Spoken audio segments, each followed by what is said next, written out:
So the chickens are coming home to roost now for Rush Limbaugh. He apparently told his audience recently that they should adopt the label problem solver instead of just harping away about how conservative they are. So I'm not sure the specifics of that because this caller is going to get into it with Rush over that issue. But Rush is going to, tap dance around it and be a weasel and not be very upfront with what his argument actually was. But I do find it interesting that Rush Limbaugh, the king of right-wing talk radio himself, is like, I think I now prefer the label problem solver. So, this is Gino from the Bronx. I know a lot of guys like this where I'm from in New York. I know a lot of Ginos from the Bronx. So he was not having Rush Limbaugh backing away from the label conservative. Let's watch and then we'll discuss. To the Bronx. Up next, Gino, great to have you on the EIB network. Hi. Rush, I'm very disappointed in you, and in fact, quite honestly, I'm angry with you because of what you told that lady 2 days ago and what you called the other caller earlier today in the program. You're advising us, your loyal audience for 30 years that has stood by you and that have made you the Moses of conservatism, are now telling us that we should call ourselves problem solvers rather than conservatives so that we can try to get the political power that we need. I'm here to tell you it's time for you to go back to the way you were and take back what you said today, because I'm going to give it to you straight. I live in the Bronx. I'm on the front lines. I every day have to confront left-wing lizards and brain-dead Bolsheviks. And they give me a hard time every day, but I get right back in their face and I tell them, you go to hell, because I don't want my country, I don't want what my parents and my family and everybody I've ever known in my life to surrender to these brain-dead idiots that are going to destroy our country. And now you're going to tell me that I should back down and that I should somehow say, well, I'm not a conservative, but I'm a problem solver, because I should fear these fools that are out there. No, Rush, it's time for you to get back to basics. You got to be the same person you were 30 years ago that had my loyalty up until today. You have to be the Johnny Carson that you have been for the last 30 years and say, no. You get in people's faces. You tell them, no. You're an imbecile, you're an idiot, you're a jackass, and you're going to help destroy our country from within if we listen to the crap that you're trying to tell us. There is no such thing as being transgender. You're either a male or a female. There's no such thing as 37 different flavors of sexism. No, you're a man or a woman. And the same with the abortion issue. You gave that up a long time ago, and so did your other brethren on conservative talk radio, which I don't even call conservative anymore.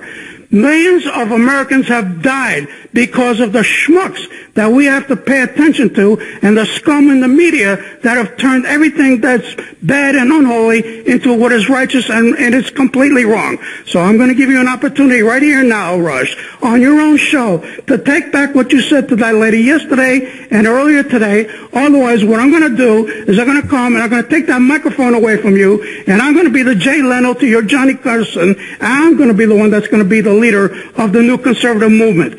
It's either that or I go to the Trumpster and I tell him to stop giving you interviews, and that's it. It's going to be Mark Levin, me, and a handful of others, because now it seems to me that you have gone soft and you've gone weak-willed. The same way you criticize Republican slobs like Jeff Sessions and the other mutants who stab us in the back every time, and you don't bust their chops anymore. I noticed that recently. Now I'm going to do that to you, and I'm going to go on every other radio program until or unless you take back what you said, that we should not say that we are conservatives anymore, but that we're problem solvers. That's wrong. Admit you're wrong, and do it to me right here, right now. I never said back down, and I never said not to get in their face. I simply said do not use a term to describe yourself that makes it impossible to have any kind of solution with these people. That's all. I'm not saying don't be a conservative. Wait a minute now, Gino. I didn't tell you not to be a conservative. I didn't tell you to back down. I didn't tell you to tell these scum to go soft on any of that. None of that at all. I'm simply... Do you not agree that just the name conservative has a little bit of a PR problem right now? The PR problem is because left-wing maggots in the media have made it that way. But when we confront them, then they back down. That's the thing that you should be re-emphasizing like you did 30 years ago. You were my hero for the last 30 years, and now all of a sudden you have backed down because you have become weak-willed. I'm not backing down, Gino, and I haven't... Thinks that you're going to buy an island in Greece and escape from these problems. I want to save America. If you don't, step aside and I'll do it for you. Sorry, Rush, you're not buying me on this one. I hate to say this, but after 30 years, my loyalty now for you is gone.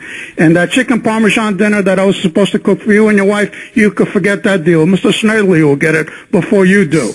You'll have to pay for that. I wasn't aware that you were going to fix me a chicken parmesan. Well, that was 3 years ago when I last called in, when I gave the speech about Hildebeest and why we should vote for the Trumpster, remember? Yeah, well, apparently you forgot because, again, you're too fat and happy now. Well, you think I was for the Hildebeest? You think I spent the last 2 years advocating for the Hildebeest? You basically, what you're doing is telling us we should surrender our title as conservatives. I am not telling you anything. So help save us to beat the evil empire. That's what you're backing down on. No, I'm not backing down at all.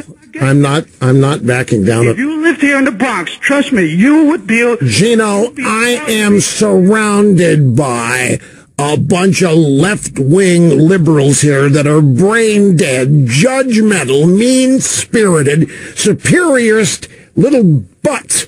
I'm surrounded by them. You can't avoid them everywhere you go.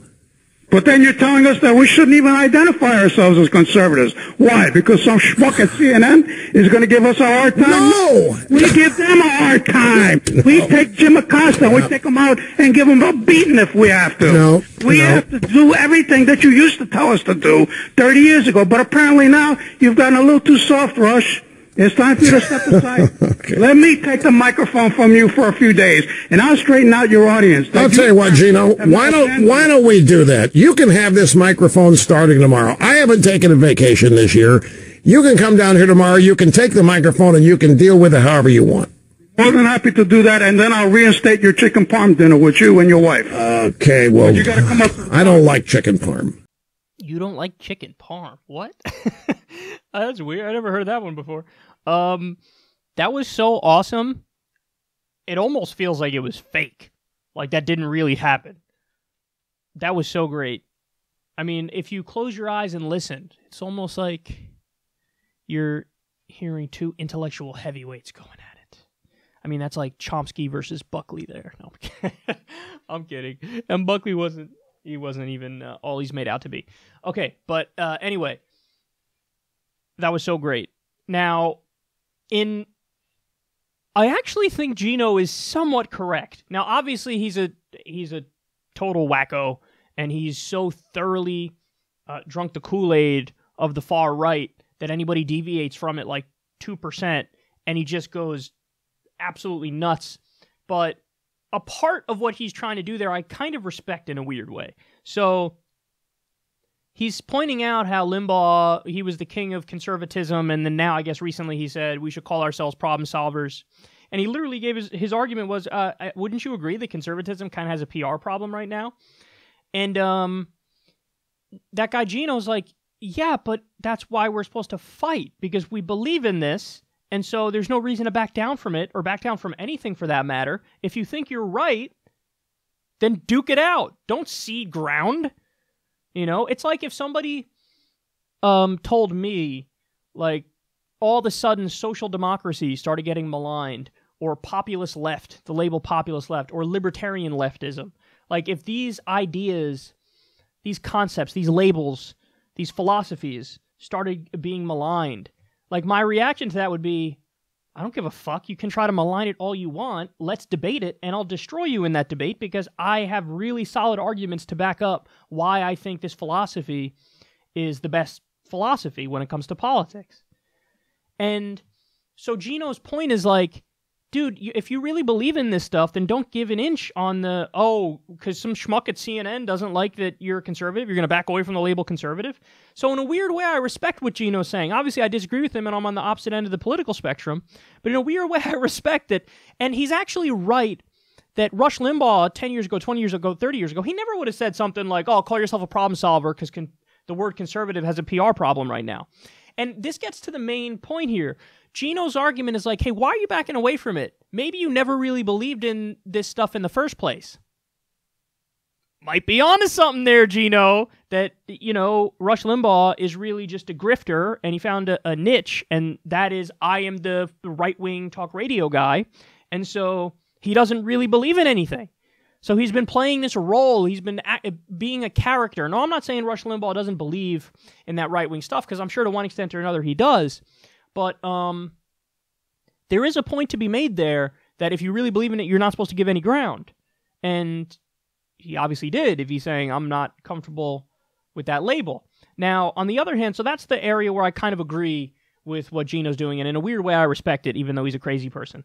Now, the area where Gino is wrong and actually Limbaugh is right is if Limbaugh is simply talking about strategy, well, then that's different. And then Gino's actually a complete and utter madman.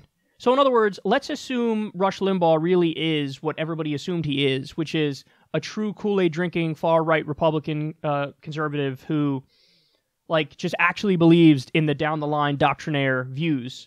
That's like the stereotype of that worldview.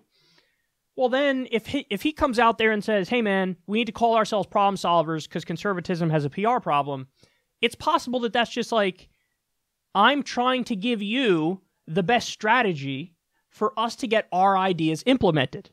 And if that means you got to give ground on a label, well, who gives a fuck? Give ground on the label because the greater good is served, because if we just call ourselves problem solvers and advocate for the same stuff, well, then we could actually win. And if all it takes is changing our label, but still pushing the same policy stuff, well, then why the fuck wouldn't you do that? You shouldn't be married to the label above the actual goals. So that's the other side of it. That's the flip side of the coin, which is what I think Limbaugh's perspective would be and what he's trying to argue. But see, this is what I mean when I say the chickens are coming home to roost for Limbaugh. Because he did spend decades saying never give an inch on anything ever. And then now when he says, hey, for strategic reasons, we need to give an inch on the label, now it's mutiny.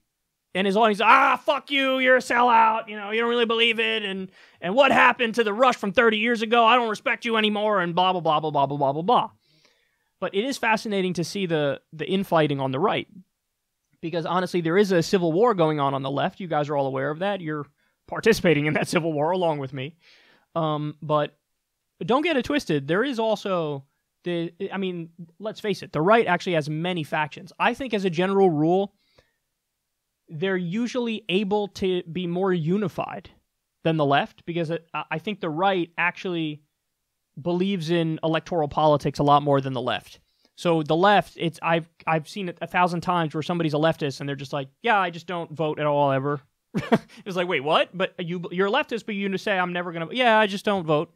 Whereas if they're on the right, it's almost always like they view it as a civic duty. So they just believe in electoral politics more. So they're more unified at the end of the day when it actually comes to accruing power.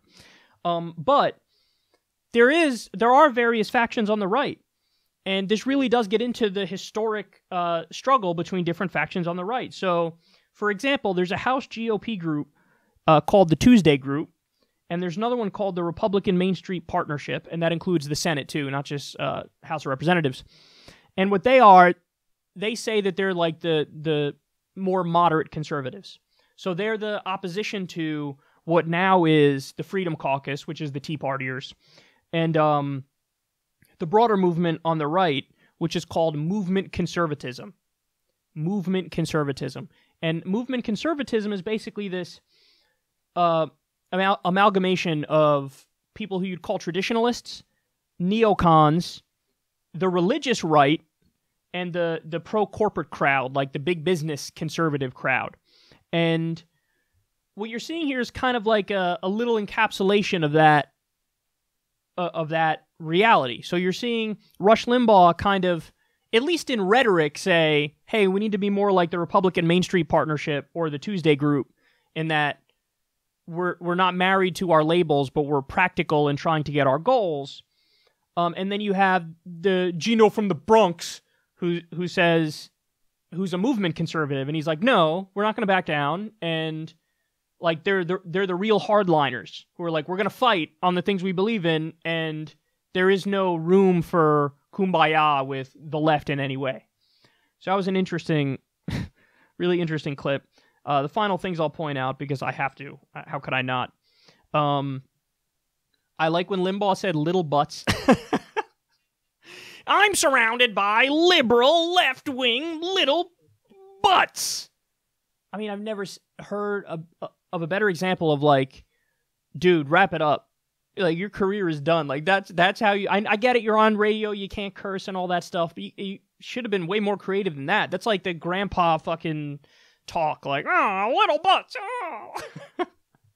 Like, who the fuck is listening to Limbaugh? It's Gino and 4 other people at this point. And then also, I like when Gino's like, I'm out here with left-wing lizards and brain-dead Bolsheviks! He screamed Bolsheviks so loud. And then, of course, there had to be a reference to trans people, because these are people on the right. I find it amazing, their obsession. There's this giant obsession with everybody who's on the right with trans people. Like, they can't... The amount of time I spend thinking about trans people in my life is nearly non-existent. Now, that's not to say I'm not on their side. I'm not an ally with them. I believe in freedom. You can call yourself whatever you want to call yourself. You can get whatever kind of surgery you want to get. I'll call you whatever you want to be called. Okay? So, sure, I'm an ally. But I don't spend time thinking about it. Apparently, Gino's out there like, oh, trans people! They make me so angry! Why, Gino? Why? Relax. And then, finally, chicken parm. Well, you're doing so bad, Rush, that I'm not even going to make you your chicken parm anymore. You understand? You got to do better to earn the chicken parm. What? Yeah, I told. Remember when I called 3 years ago? Right, Rush Limbaugh, who's been pilled out since 1995. He's going to remember what you said 3 years ago? He doesn't remember fucking yesterday.